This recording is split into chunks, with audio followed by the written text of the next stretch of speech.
book before bed. Tonight, we read The Willpower Instinct by Kelly McGonigal. Willpower is not a battle against yourself. It is the gentle art of remembering what you truly want. So let yourself grow heavy now. The day is finished. Whatever you did or didn't do, whatever you promised yourself this morning and let slip by this afternoon, all of it can rest now. There is nothing left to win tonight. Let your breath slow. In and out. Feel the soft weight of your body sinking into the bed, the warmth of the blanket, the quiet of the room settling around you like dusk. And as it settles, let me sit beside you in the dark and tell you gently about a book about that quiet force we call willpower, and about why it is so much kinder and so much more human than we ever believed. All day, in small ways, we wrestle with ourselves. In the morning, we promise to be patient, and by noon, we have snapped at someone we love. We decide we will not look at the phone, and our hand reaches for it before we have even chosen to.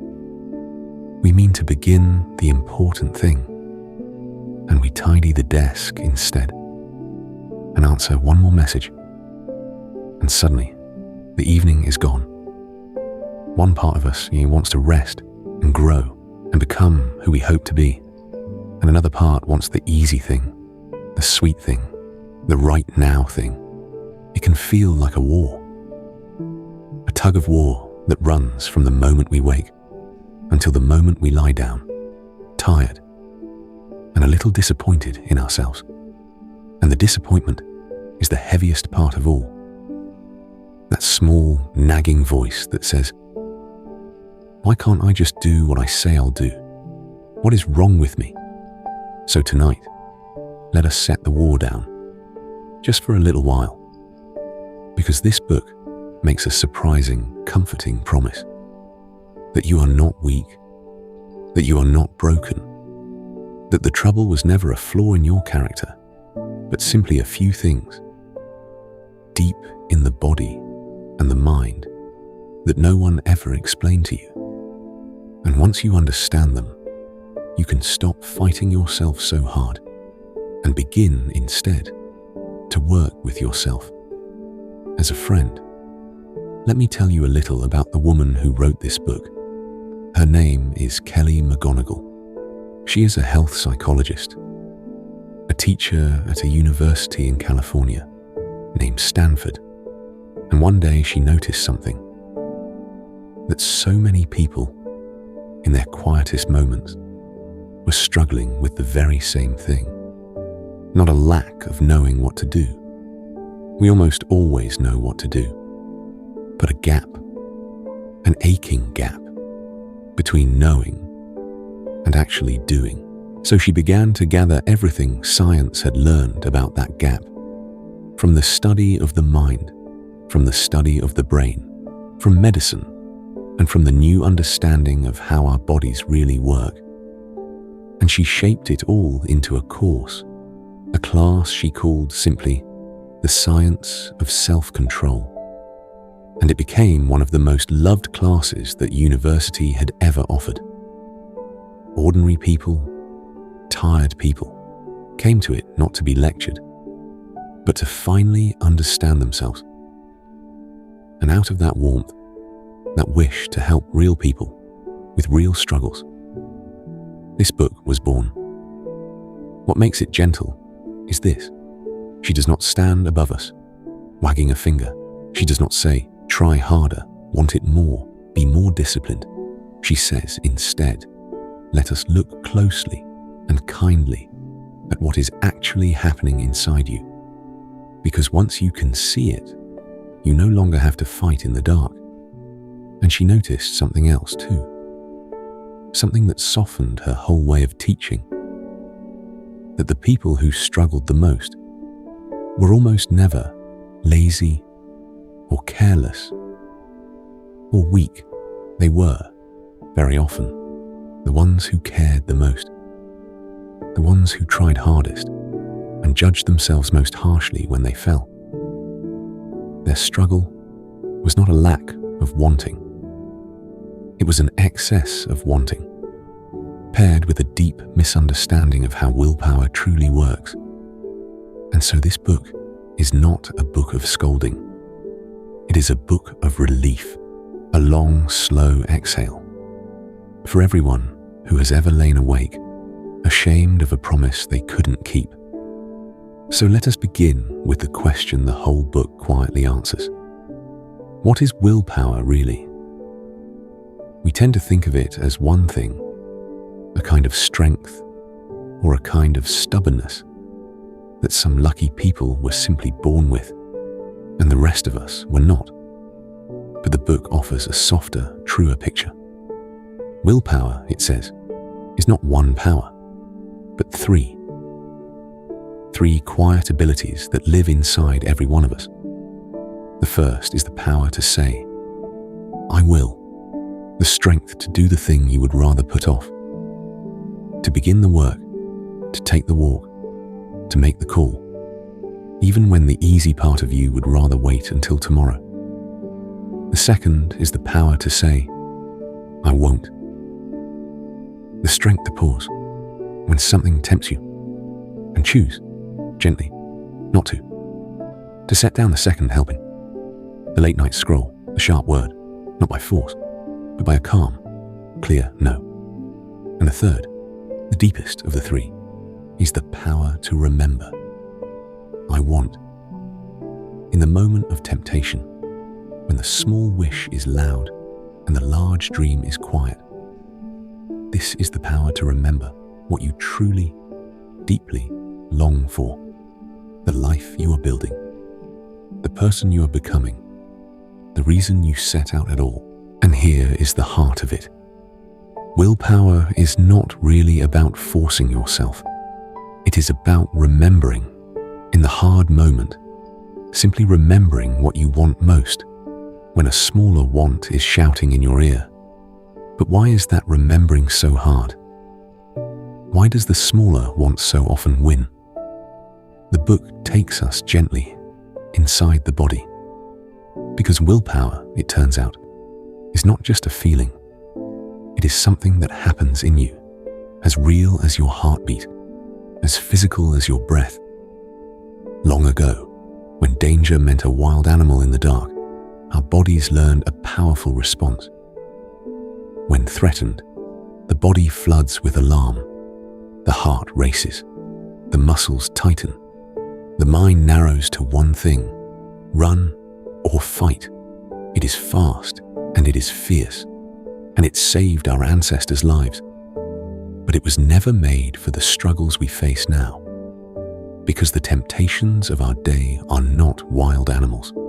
They are the slice of cake, the unfinished task, the thing we said we wouldn't do. And the real danger comes not from outside us, but from inside, from an impulse, a craving, a want. And the body has another response for that, a quieter one. When you feel that inner pull and some calm part of you notices it, the body can shift into a different gear entirely. The heart slows. The breath deepens. The mind opens and softens and steadies. It is not the response that says run. It is the response that says, pause, wait, let me choose. That pause, that small, steadying breath before you act, is willpower itself, made flesh.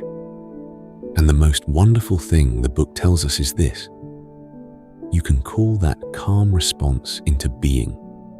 You can summon it on purpose, simply through the body, which means willpower is not only a matter of character, it is a matter of care, of how you breathe, how you rest, how you treat the tired animal of your own body. So here is the idea at the very center of the book, the single thing above all that changes everything. Willpower is like a muscle. Think about what that means. A muscle grows tired when you use it. If you carry something heavy all morning, your arms begin to shake by afternoon. And willpower is just the same. Every choice you resist, every impulse you hold back, every hard thing you make yourself begin, draws on the same quiet store of strength. And that store can run low.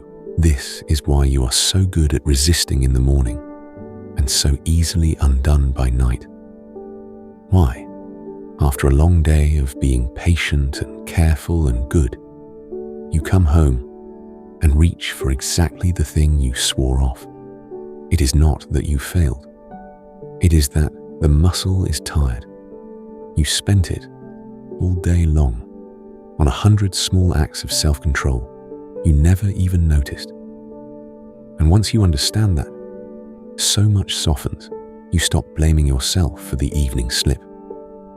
You begin, instead, to be wise about your strength. You do the things that matter most when your willpower is freshest. You stop asking the tired muscle to lift the heaviest weight. But here is the hopeful other half. Because willpower is like a muscle. It can also be trained, slowly, gently. A muscle that is tired today grows a little stronger over weeks of kind, steady use. Every small promise kept, every tiny practice repeated, builds the quiet strength until one day the thing that felt impossible simply feels like who you are. So how do we care for this muscle and slowly make it strong? The book offers many gentle ways. Tonight, let me share 6 of them with you. There is nothing to do but listen. Let them settle like leaves on still water. The first is to breathe yourself calm. This is the simplest and perhaps the most powerful. When you feel the pull of a craving or the heat of an impulse rising, do not fight it with force. Just slow your breath. Breathe in slowly and let it out even more slowly. When your breath grows long and deep, your body shifts out of alarm and into that calm, choosing state we spoke of. And in that calm, the choice that felt impossible a moment ago quietly becomes possible. You don't need more willpower. Sometimes you only need a slower breath. The second is to honor your tiredness. So much of what we call weakness is only exhaustion, a body that has not slept enough, a mind that has not rested. When you are tired, the calm, wise part of the brain grows dim, and the impulsive part grows loud. So one of the kindest things you can do for your willpower is to sleep, to rest, to stop treating rest as a reward you must earn, and start treating it as the ground that everything else stands on. Tonight, you are already doing it. This rest, right now, is willpower, being quietly rebuilt. The third is to move your body gently, not to punish it, not to fix it, just to move.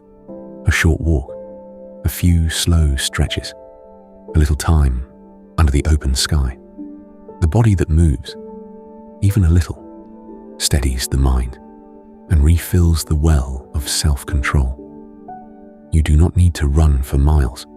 You only need to remember that the mind and the body are not two things, but one. Care for the one, and you have cared for the other. The fourth is to make peace with the wave. When a craving comes, we usually do one of two things. We give in, or we grip hard and try to crush it. But there is a third way, softer than both. You let the craving come, and you watch it like a wave rising in the sea. You feel it swell, you feel it peak, and you notice with quiet surprise that if you do not act and do not fight, the wave begins on its own to fall. Every craving rises and every craving passes. You do not have to ride it to the shore of action. You only have to float and breathe and let it move through you until it sets you gently down again. The fifth is to meet your future self. When you choose the easy thing now and leave the hard thing for tomorrow, it is because tomorrow's you feels like a stranger, someone else's problem. So tonight, let that stranger become real. Picture the person you will be a week from now, a year from now. See them clearly and ask them softly, what would they thank me for? What small thing done now would they wake to with relief? When your future self stops being a stranger and becomes someone you love, you begin naturally to be kind to them. And being kind to your future self is what willpower has always truly been. And the sixth is to forgive yourself. This is the most important of all.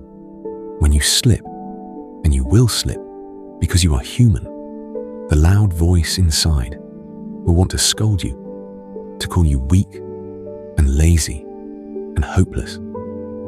But here is what the science quietly found, that scolding does not make you stronger. It makes you weaker. The harsher we are with ourselves after a stumble, the more likely we are to stumble again. So when you fall, speak to yourself the way you would speak to a dear friend who fell. Gently, warmly. It's all right. Everyone slips. Let's simply begin again. Strange as it sounds, self-compassion is one of the deepest roots of self-control. And now, for a moment, let the practices go. Rest your attention on your breath. Don't change it. Just breathe in and breathe out. Feel your chest rise and soften. Feel your shoulders grow heavy. Feel the whole weight of the day melting down into the bed beneath you. There is nothing to resist right now, nothing to chase. Only this slow, safe breath holding you. Now perhaps a doubt is stirring, a worried question. If willpower is just a tired muscle, then why do I keep falling for the same traps again and again? Why do I feel good about myself one day and undo it the next? The book has a kind and clever answer, and it names a few quiet tricks the mind plays on us, so that once you see them, they lose their power. The first is a curious thing. When we do something good, we often give ourselves quiet permission to then do something not so good. You exercise in the morning and feel you have earned the rich dessert at night. You resist a temptation once and feel entitled to give in the next time. The mind keeps a kind of moral scorecard, and every good deed seems to buy a small bad one. But your goals are not a bank account where good behavior earns a withdrawal of bad. The trick is not to feel virtuous, but to remember simply what you actually want. When you keep your eyes on the want and not on the scorecard, the bargain loses its grip. And then there is a sadder trap, the one that turns a small slip into a total collapse. You break your promise just a little. One biscuit, one missed day, one small failing. And instead of shrugging and carrying on, a voice rises up and says, well, I've ruined it now. I may as well give up entirely. And so the one biscuit becomes the whole packet. The one missed day becomes a month. It was never the first slip that did the damage. It was the despair that followed it. And the only way out is the gentle forgiveness we spoke of. One slip is just one slip. You have not ruined anything. You simply take the next small step and carry on. There is one more trick, the deepest of all. It lives in the part of the brain that promises us happiness. When we see the thing we crave, a chemical rises, whispering, This will make you happy. And we believe it. We chase the promise, again and again. But the promise is not the happiness. It is only the chase. And so often, when we finally get the thing, the joy it swore to bring is strangely thin. This is why we can scroll for an hour and feel emptier, why the craving never quite keeps its word. The freedom is in seeing the trick clearly, in noticing the promise and gently asking, but will this truly make me happy? And often, in the quiet honesty of that question, the pull simply loosens and lets you go. And there is one trick we play upon ourselves with time. We imagine that tomorrow's self will be different, stronger, more rested, more willing.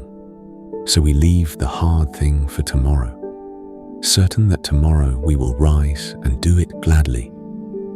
But tomorrow comes, and we are the same tired person we always were, looking ahead to yet another tomorrow. The truth is gentler and more honest. Tomorrow's you is not a hero. Tomorrow's you is just you, a little more tired perhaps. And so the kindest thing is not to wait. It is to take one small, soft step now, while you are here, so that tomorrow's self wakes to a little less weight and a little more peace. So let us come to the most tender idea in the whole book, the one that changes how we hold ourselves, not just our habits. For so long, we have believed that the way to change is to be hard on ourselves, to criticize, to shame, to stand over ourselves like a stern coach, driving the lazy, weak self forward with harsh words. We believe that if we are kind to ourselves, we will simply let ourselves off the hook and never grow at all. But the truth, the book tells us, is the very opposite. Shame does not build willpower. It drains it. When you feel small and bad and hopeless, the calm, wise part of you grows quiet, and the part that reaches for comfort, for escape, for the easy thing, grows loud. We are not at our strongest when we feel worst about ourselves. We are at our weakest. And so the path is not to be a harder master, but a kinder friend. When you stumble, to place a hand on your own heart in the dark and say, this is hard, and you are doing your best. And tomorrow is another chance. This is not weakness. This is not giving up. It is the very thing that lets you rise again and keep walking. The people who recover fastest from a slip are not the ones who punish themselves the most. They are the ones who forgive themselves and simply begin again. And there is one more soft and surprising truth. Willpower is catching, like a yawn passing across a quiet room. The calm and the resolve of the people around us seeps quietly into our own hearts. When you spend your days among people who are gentle with themselves and steady and kind, you become a little more so. And when you are kind and steady yourself, you give that quiet gift to everyone around you. We are not lonely soldiers in this. We are part of a warm, invisible web, holding one another up, without ever quite knowing it. So how do we carry all of this into an ordinary life? Into the busy morning, the long afternoon, the tired plane days.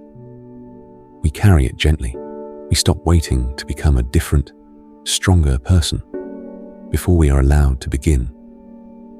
We begin now, as we are, tired and imperfect and human. We pick one small thing, one breath, one walk, one kept promise, and we let the muscle grow, slowly, in the dark, the way roots grow, unseen. We learn to forgive the slips and notice the traps, and breathe before we act.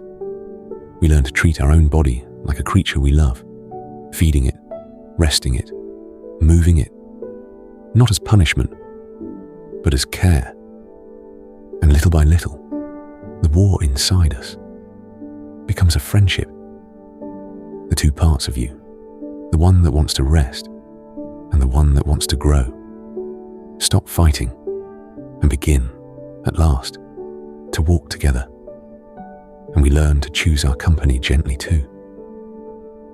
To spend a little more time near the people who are steady and warm and kind to themselves, because their calm becomes our calm, almost without our noticing. And to be that quiet steadiness for others, so that our own small efforts ripple outward into the people we love. In work, this means doing one thing at a time, fully, instead of scattering ourselves across a dozen half-done things and calling the exhaustion failure. In our health, it means listening to the body's soft signals, resting before we are wrecked, eating before we are starving, moving before we are stiff. And in the moments we slip, and we will slip, it means meeting ourselves with the same warmth we would offer a tired child. Not, you failed again, but that was hard, and you are still here, and we begin again. Because that, in the end, is what this whole book is about. Not winning a battle against yourself, but making peace with yourself. Coming home to the quiet truth that the part of you that wants to grow and the part of you that simply wants to be loved and to rest were never really enemies at all. So let the whole day go now. Every promise you kept and every one you let slip. None of it has to be carried into sleep. You are not behind. You are not failing. You are simply a person, resting at the end of a long day, exactly where you are meant to be. So let me leave you with one last simple practice. Gently set down every thought about this book, every plan for tomorrow, every quiet promise you might make. Let them drift away like clouds, and let there be only this. Feel your breath. Notice it moving, all on its own, without any effort from you. In and out, slow and deep. This breath is the willpower you were born with. And right now, it asks nothing of you, but to feel it. Listen to the sounds of the night. Maybe a car, far away. Maybe the soft hum of the house. Maybe just a deep, warm silence, wrapping itself around you. And feel your body now, held by the bed beneath you, tenderly supported, warm and heavy. Let your jaw soften. Let your hands open. Let every muscle that carried you through the day finally lay its burden down. In this moment, there is no struggle, no temptation to resist, no task left undone. There is only now, only you, here, breathing, resting, whole. Tomorrow, the small wants will rise again. You may slip again, and that is all right. Don't blame yourself. Just breathe and notice and gently begin again. That's all it ever takes. Every kind beginning is willpower. Every gentle return is strength. Good night. Thank you for being here with me tonight. May you rest in the quiet of this moment and find your way back to the peace inside you. I'll see you with the next book.